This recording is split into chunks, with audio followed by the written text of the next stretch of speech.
Hey everyone, hope you're looking forward to checking out my stream tonight with Chili, so hope to see you there. It'll be starting around 7:45 p.m, hopefully I'm not late again. Just putting it out there, and if you're also interested in monitors or light guns, because they are back in play, check out the description below. But today we're going to be talking about Phil Spencer, because he's been doing a round of interviews again, and obviously he's in the news, and the media is choosing to cover what he says instead of the obvious price increases that's going on within PlayStation. And we're going to cover that price increase for PlayStation today as well. We're not talking about the console, we're talking about the price increases to their online service, the PlayStation Plus, and the fact that the value had, the cost has gone up so much that the value just isn't there for it anymore. And at this point, I agree with a lot of people that as these things continue to rise, it's pushing more and more people away from consoles and to standardized PCs. But do you know what? Let's have the drop and get into it.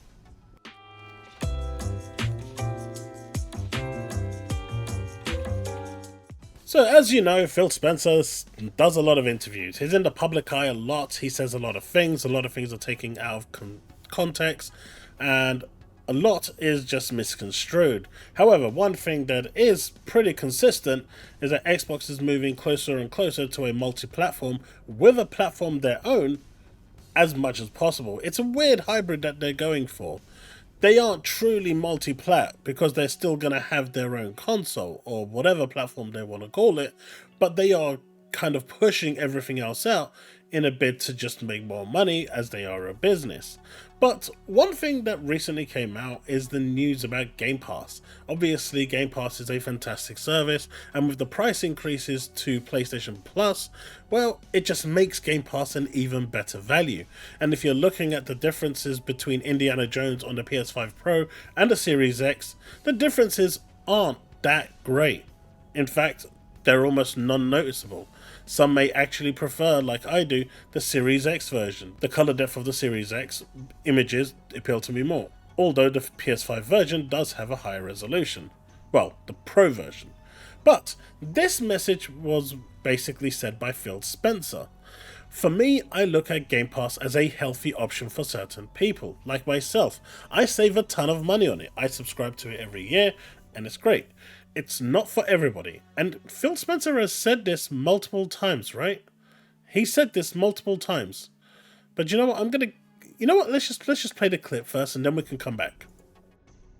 Every game that's in Game Pass is available for sale, so we're not trying to turn the world into a subscription-only world, I promise. That's not our plan.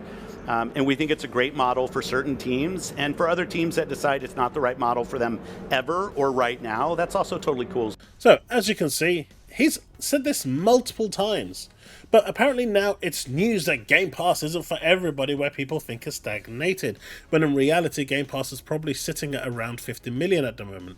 Probably not the 100 million they wanted, and Satya Nadella's removal of Game Pass growth on his bonuses to give himself a bonus probably was an indication of this. Now, he says if you play 1 or 2 games a year, like the Call of Duties or the Fortnites, Game Pass probably isn't the right business model for you. You should just buy those 2 games. And he is exactly right, and why people are calling him out for this makes no sense. This sounds crazy, and that would make total sense. But I want you to have the choice, and I don't think choice is a bad idea. Like for me, I don't really care about owning the games. I play them and move on. And if I can, if I want to buy the game and want to keep the game for myself personally, like I did with Indiana Jones, I will go and buy the collector's edition. Although Indiana Jones is still digital, not physical, it defeats the purpose of what I'm saying, but you get the point in what I'm saying. If I want to own something, I will go and buy it, but if I just want to play it and move on, I always have that option with Game Pass, and that is the beauty of where Game Pass is. I might play a game and then say, you know what, I really enjoy this, I want to buy it, I want it for my collection, and that's an option. Now, I know that people out there are going to turn around and say, well, I buy my games because I don't want it ever going away. All it takes is one firmware upgrade on your PS5 Pro or your PS5, and that's it. That game doesn't work. You can put that disc in as much as you want, and your game is dead. It's a brick, it's a coaster, it's finished, it won't boot.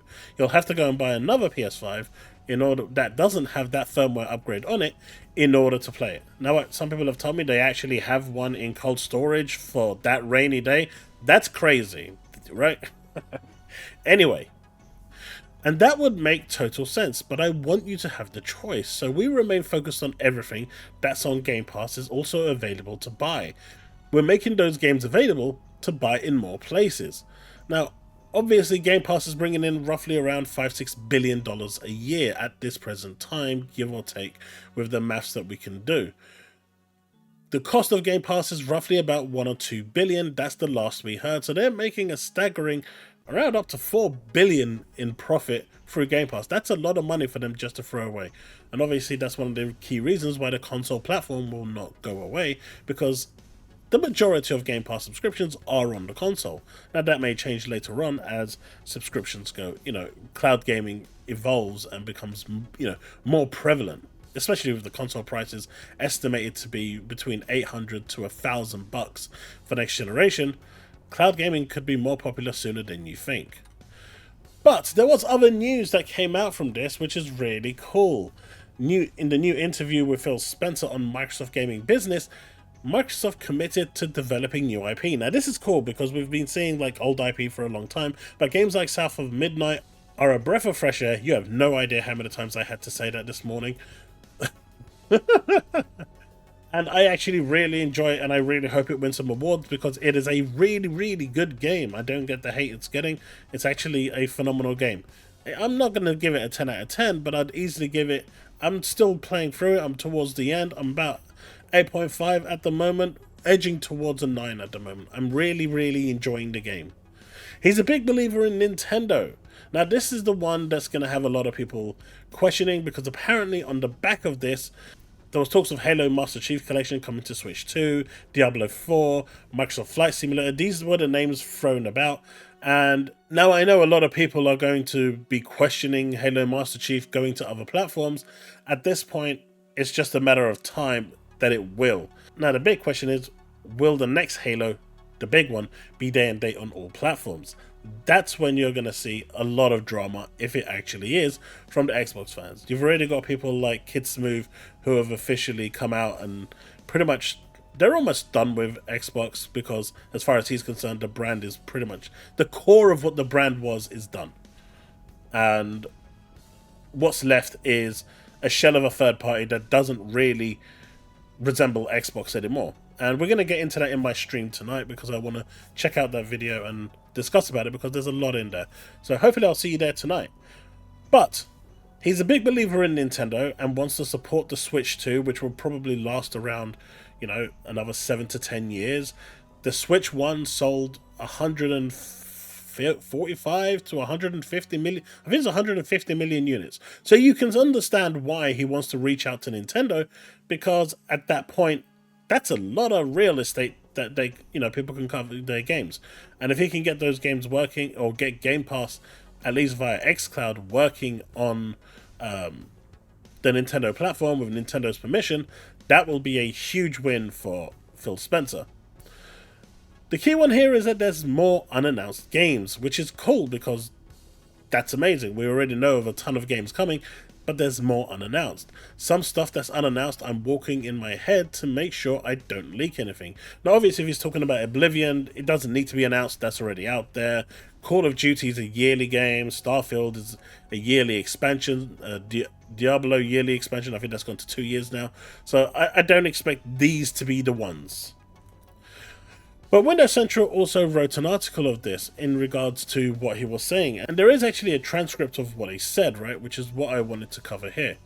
For us and the rest of this calendar year, I really feel great about the slate of games. I mean, Microsoft has truly hit their stride this year. We just had Avowed come out, and I have to go backwards and just say Obsidian continues to do a great job. We've obviously talked about The Outer Worlds 2, South of Midnight, Doom. There's more stuff. Some stuff that's unannounced, and I'm walking in my head to make sure I don't leak anything. So there's a lot more still to come. Maybe we're going to see stuff in the partner preview that's supposedly landing next week, or the showcase that's arriving in June. Either way, I'm excited for the games at the very least that's coming along, because that is exciting stuff to me.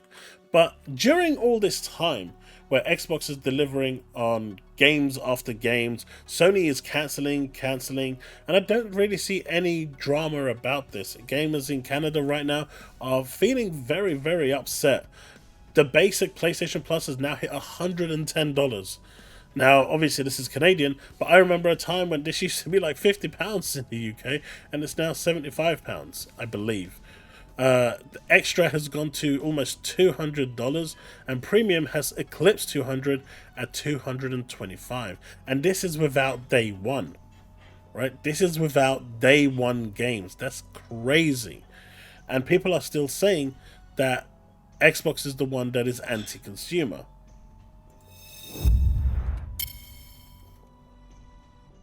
Now, what is insanely intense here is the fact that people are kind of trying to find a reason to go after what Phil Spencer is saying. And he's really said nothing wrong or nothing out of the ordinary. The only thing that's going to be picked up is the fact that there are multiple games heading to the Switch, which everyone should accept by now. It's nothing that's going to stop. They've opened Pandora's box, and that is going to continue. But the flagship game of Halo going to Nintendo Switch might be a bitter pill to swallow for some people, and I can, truly understand why. Because as an Xbox fan, even for me, who is generally okay with where things are going, because it doesn't really affect me as a multi-platform gamer, it still feels weird, right? It's like Mario appearing on a PlayStation or a Xbox. It just doesn't feel right. But I know some of you in the comments are going to say, well, why wouldn't it feel right? For the same reason that they're not putting it on there. They value their heritage, they value their image, and they value their notoriety. When you think of Nintendo, you think of Mario, that's where it stays. There are certain games that should not, ever, go elsewhere. Mario, Halo, in my opinion, is one of them. But it's interesting to see that people are fixated on what Phil Spencer is saying rather than the price hikes of what is going on within the PlayStation universe. From consoles to Plus, it's no reason a lot more people are looking at PC and saying, I have to pay $200 now a year if I'm going for the highest value because I want to get some backwards compatibility of some PS3 games. This is getting crazy, and things are going to increase. And these prices aren't going to go down, they are going to increase. Hopefully we don't see anything like this from Microsoft and they maintain that price point, because now is the time for them to stand firm. If cloud gaming and being everywhere is what they want to be, and secretly behind closed doors they want to still push people onto Game Pass, because it doesn't even sound like that anymore, but if that is still the agenda and they want Game Pass to grow, keeping it at that affordable rate while everyone else outprices the consumer is the right way to go, and this is their time to shine. They have recently increased the rewards for Game Pass Ultimate from 12,000 to 17,000. If you didn't know, that's happening on April the 20th, so go claim your rewards now if you are relying on that. But I think that's okay. On the grand scheme of things, you're just doing something for 10 minutes a day and moving on.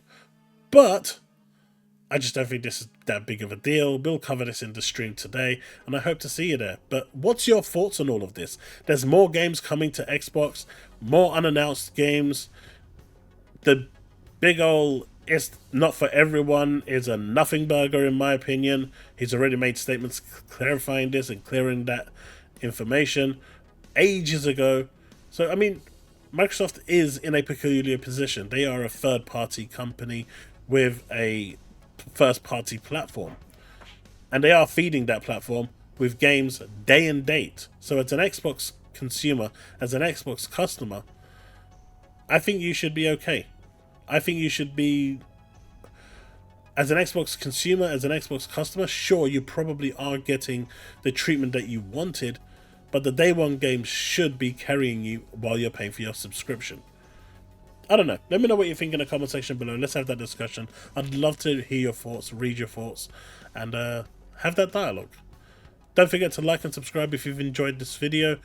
Hit that bell to stay up to date with all content I release. We are trying to get to 10,000 subs. Let's make that happen before the end of the year. If you are enjoying the show, there is a super thanks at the bottom. Feel free to tap on that and show your support. or simply become a member where you get content like this early. Future streams will be demonetized. I'm trialing something new where no ads will be in place during my streams on YouTube, so feel free to come join, and if you feel like supporting what I do, feel free to support it. That all goes towards the show and upkeep of the show. Thanks so much, and I'll see you in the next one. Remain legend.